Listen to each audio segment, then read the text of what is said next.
2022. I call this meeting to order and ask the clerk to please call the roll. Trustee Daney? Here.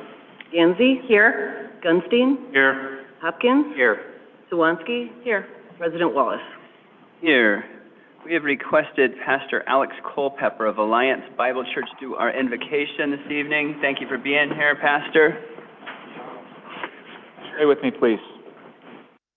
Father in heaven, I thank you for the gift of law enforcement and firefighters and first responders who help us to stay safe in this community. I thank you for the role that they play, and I thank you for their commitment to the safety of this community. And Father, I pray for those who are in this room to help make decisions tonight.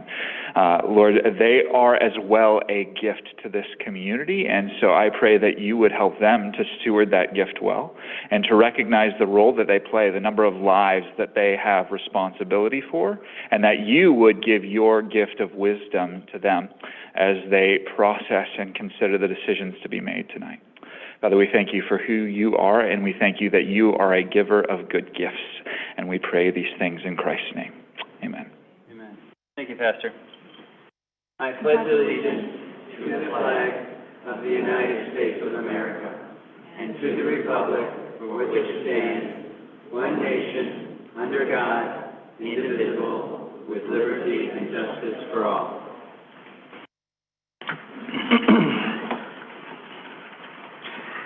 Brings us to our consent agenda this evening. All items listed on the consent agenda with an asterisk will be enacted in one motion.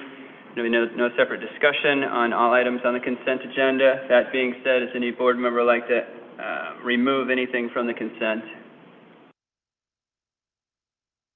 Hearing none, I will entertain a motion to approve the consent agenda this evening, which will include public hearing, board and committee minutes from September 6, 2022. Consent this evening will include September 2022 bills list. The consent this evening will include all items on the standing committee reports. So moved. Second. Moved by Trustee Daney, seconded by Trustee Hopkins. Will the clerk please call the roll? Trustee Gunstein? Yes. Hopkins? Yes. Sawansky? Yes. Daney? Yes. Gansey? Yes.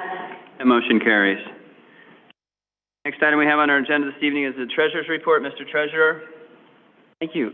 Included in your packets is the Treasurer's report for the month of July. Also included is the sales tax report. We had listed $228,000 on sales tax. That was actually home rule. Regular shared sales tax was $303,000, so up about $28,000 from the prior year. As a side note, we did receive $2.6 million in our home rule sales tax last year. That was up from $1.9 million due to the change in the sales tax collection of online sales tax. Also included is our MFT report. We received $140,615. That was up just over $3,000. So MFT has remained consistent over the last few months. So that's it for the Treasurer's report, unless there's any questions. Thank you.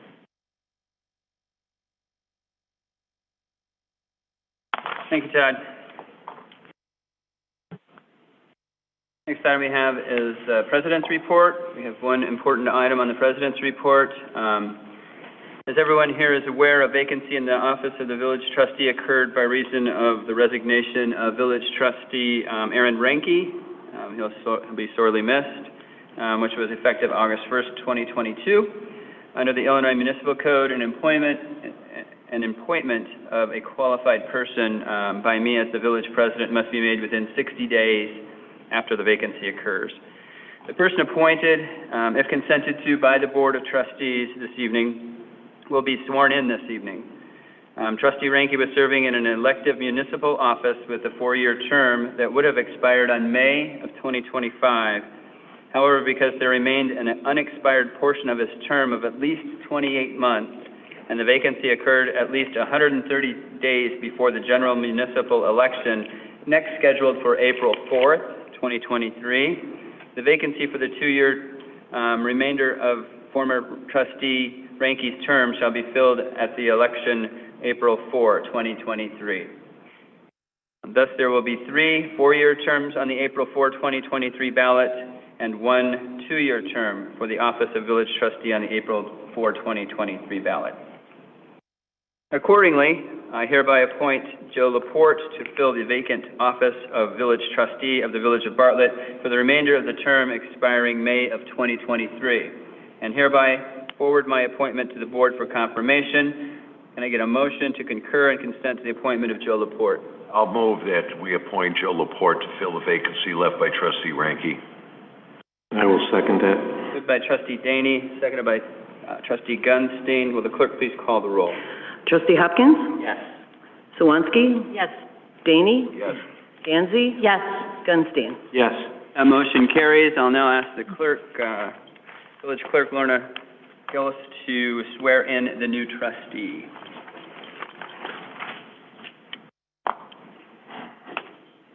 Drum roll, please. Yeah.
We did have close to 10 people that we interviewed for the trustee position. So there's quite an interest involved. So thank you, Joe, for your willingness to step up. Joe, I'd just like you to know that you have the door, the chair closest to the door. Excellent. Behave. Very good, thank you.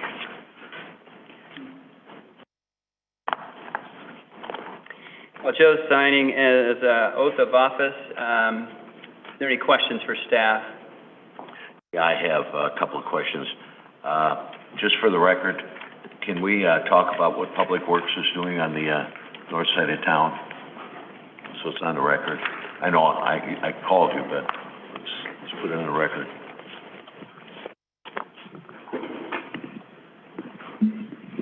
There we go. What aren't we doing? We've got a lot going on the north side. Right now, you'll see on the south side of Oneida, we have that's our Oneida Basin project where they're expanding the stormwater facility. In that same area on Oneida, western, northwest of western, which connects into Oneida, we're replacing the water main in that loop. That we're waiting on the pipe, which should be here in the next couple weeks, so that'll probably get started up here shortly.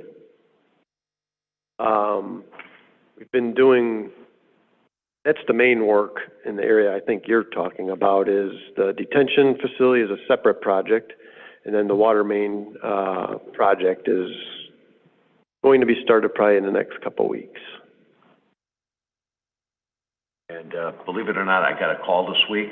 Somebody called me inquiring about the Marathon gas station on Lake Street and what is happening there.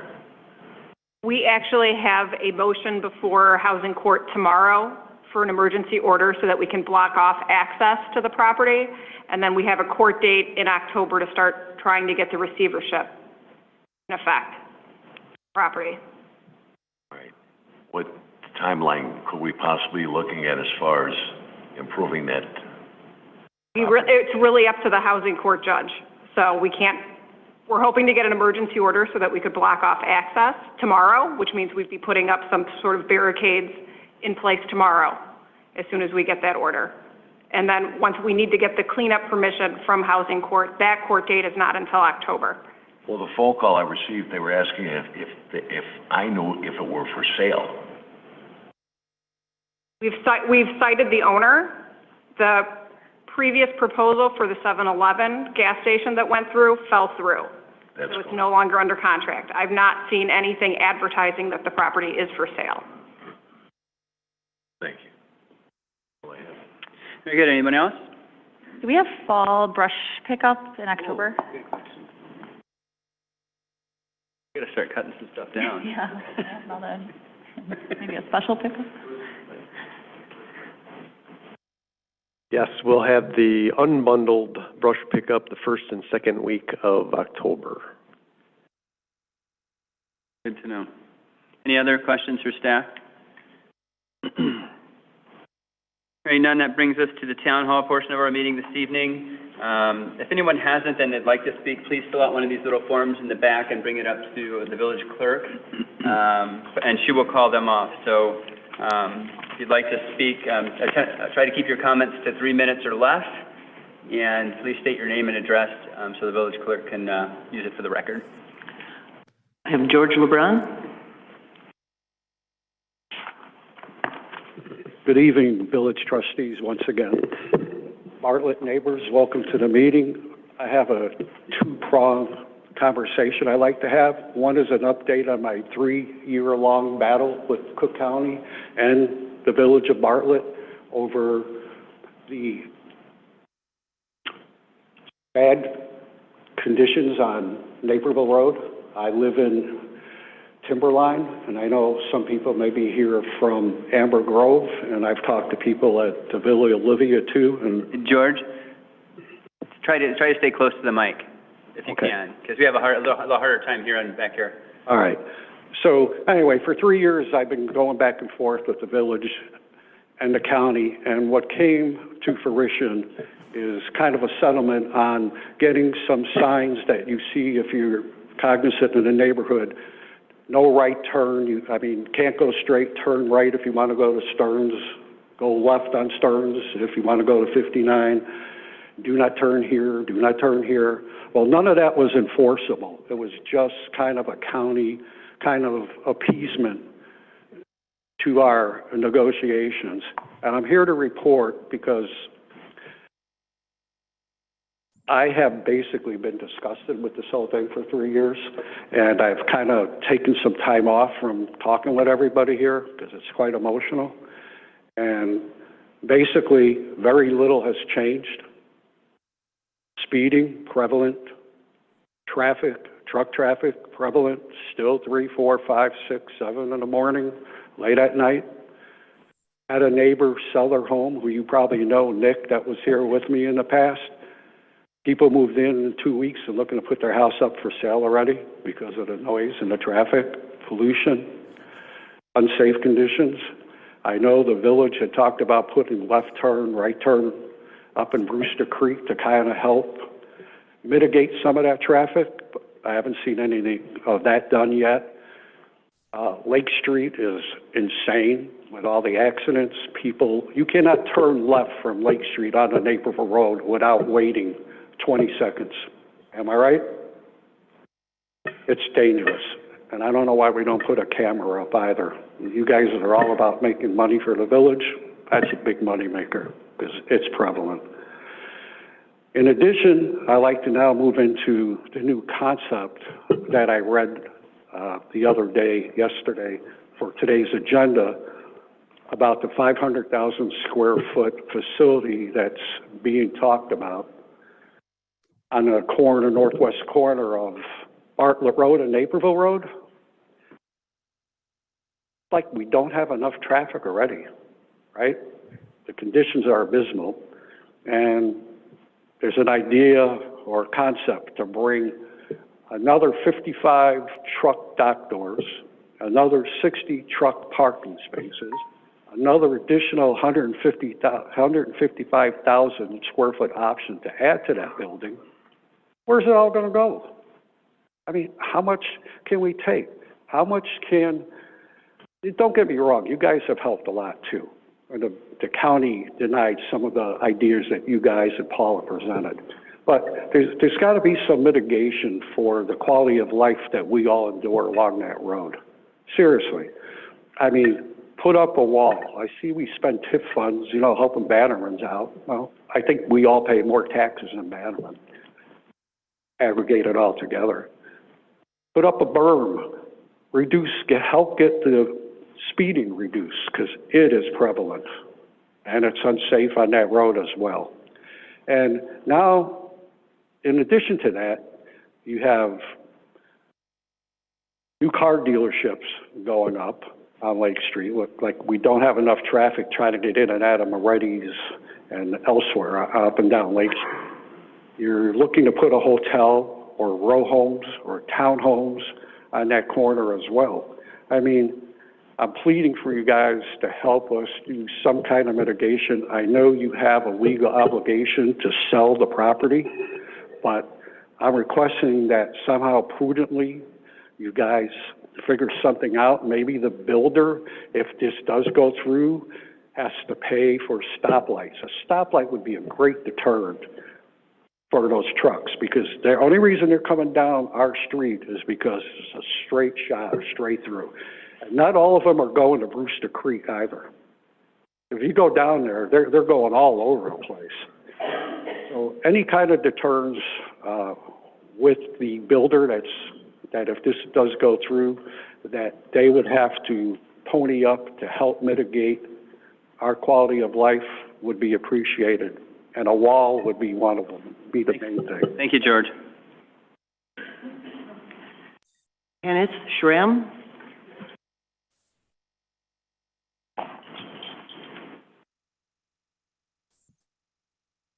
Hi, Mayor and board members. Nice to meet you all. My name is Ken Schramm. I've been a resident of Bartlett since 1995. I'm in good standing with the town and my Bartlett neighbors, and I'm requesting to be heard on our parking ordinance for homeowners to increase to D plates not to exceed 12 feet in height. I know the ordinance was changed and I think it was increased in 2012, but due to the economy and the pandemic, we all have been faced with business expenses and cost increases, and self-employed companies like myself have been hit hard than ever with staying afloat. Big corps are having many residents work from home, and to cut costs and being able to park my everyday work truck in my drive it would be a tremendous help. If permitting, I would greatly appreciate a proposal to vote to change the code, or to at least maybe have an amendment to the code if certain criteria for homeowners could be met. I don't know what goes from here, but I just wanted to bring it up and see if we could have a discussion later about it. Could you send the board a little note as far as what the ordinance reads right now, and maybe you could follow up and have one of your staff follow up with Ken to find out what his request exactly would mean? Appreciate it. Thank you. Thank you. Dominic Bruno?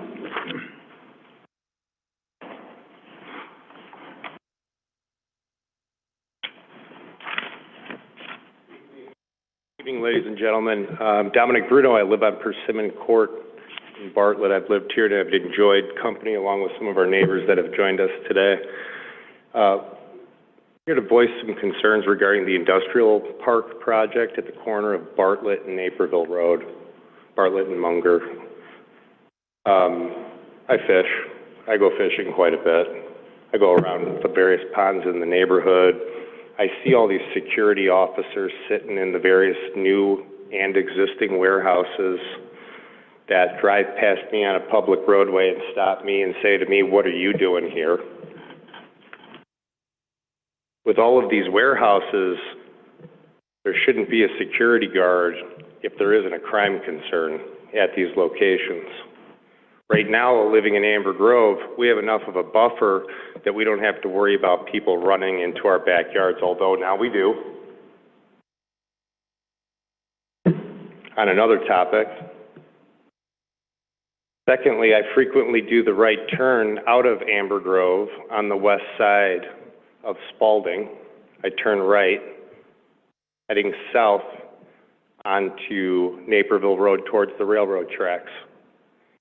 Sitting there turning right as people are coming into Amber Grove, the Honda Civics that zip by, the motorcycles that pass people who are approaching a right turn at that intersection at a high rate of speed. I have seen a 10-year-old child on a bicycle throw their bike down so they didn't get hit at that intersection in front of my eyes. I have an 8-year-old and I have an 11-year-old.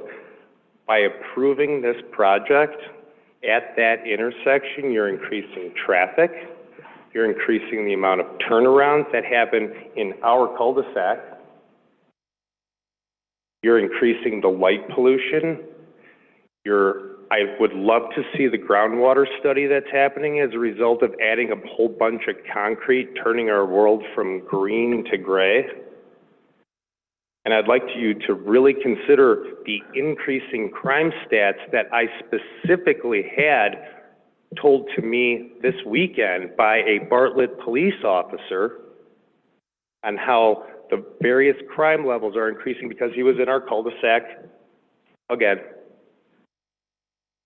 Bringing crime, light pollution, water concerns, and children's safety to bring in a 500,000 square foot industrial park is a very poor choice, and I hope this is on the record.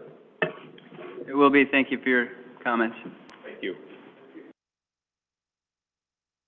Dominic Bruno? Oh, I'm sorry. You can't put in two. Teresa Del Fiaco?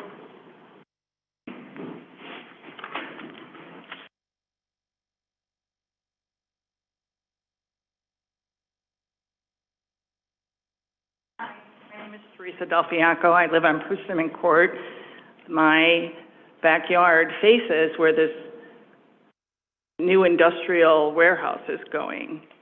So instead of seeing this wonderful yellow glow, I'm going to be looking at a building.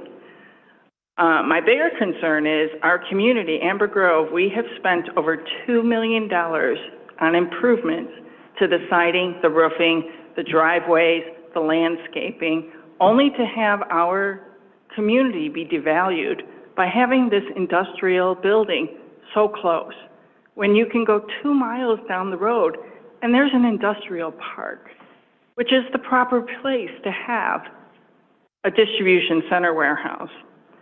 So I just want to make sure it's also noted that the value of our homes going down is a huge concern.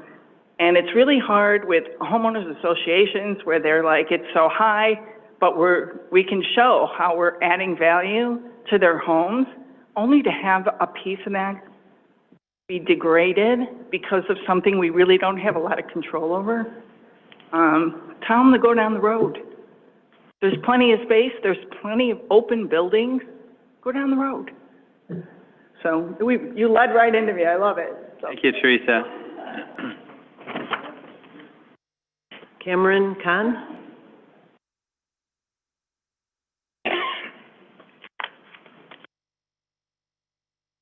Folks, sorry, this is first time, so I'm not quite sure how to do this, but I probably have one of the closest homes, like these folks here. What's your address, Cameron? Oh, sorry, 409 Cinnamon Court.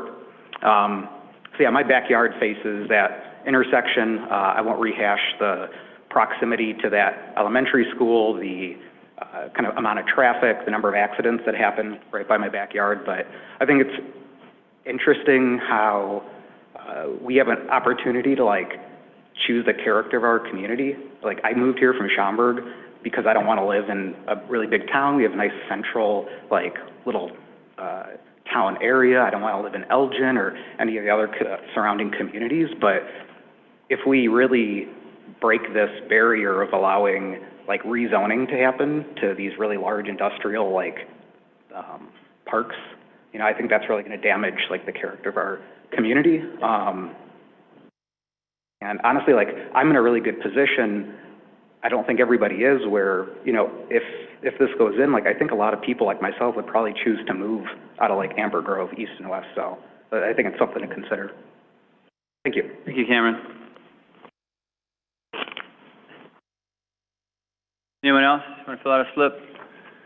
We have John on the Zoom hybrid call. John, anyone online like to speak at Town Hall? Yes, Mayor, we have one person, Jay. Jay, you're on. Good evening, Village. Jay Langfelder from 415 South Hickory, Bartlett, Illinois. Good evening, Village President and Board of Trustees. I am here tonight to object for the zoning of consideration a cannabis dispensing center in the entire downtown overlay district. The major issue to the objection is the traffic congestion and the location of Eastview and Bartlett Elementary School. And what I ask the board is, what is this ramification of parking? The estimation could be 400 vehicles a day if a dispensary is placed in the downtown area. The change in zoning to the downtown area has limited parking in front of the town center. And what degree of community safety will be jeopardized with increased traffic flow and the possibility of drivers under the influence of cannabis? If the dispensary is allowed in the town center, how will it affect the values of the condo above the dispensary? And how many dispensaries are allowed in the zoning area of downtown Bartlett? The major objection is this change in zoning is the community safety, traffic flow, and parking. And I wish to congratulate the new trustee, LaPorte, for his appointment. And I appreciate the board's time. Thank you. Thank you, Mr. Langfelder. John, do we have anyone else online? We do not. That is the only person. George, you have 1 minute. Seems like I always have 1 minute. But well, now I forgot what I wanted to say. But there is a theme here, okay? And I really need you people to understand also that the village has to sell the land, or the owner has the right to sell the land. They just need to make the right decision to mitigate the effect that will have on our home value, our safety, our air pollution, and the traffic that you've all discussed today. There's nothing we can do, correct, Kevin, about that? Well, we certainly have been in situations before where vacant land could cause litigation if we didn't approve, if the property was zoned correctly. Litigation against the board. Yeah, so that's happened in the past, but we certainly want to be cognizant of the quality of our residents' life. Right. I will say, from a legal standpoint, this is a little different situation because it's not in the village. It would they're requesting, if they proceed, to annex the property and likely an annexation agreement. So the village has more discretion to turn down a proposed development when it's not in the village. Now, they could seek to develop it in the county, but they're not at this point. And this is a concept plan review, but that isn't to say that there couldn't be litigation, but it's less likely, and I vote for the some more defensive. Thank you, George. That's a great point. Would anyone else like to address the board? No one else online, John? Thank you all for your comments. We appreciate them. Next up on our agenda this evening is standing committee reports. All standing committee reports this evening at the board level were on consent, so we will move down to new business. Does anyone have any new business that they would like to discuss?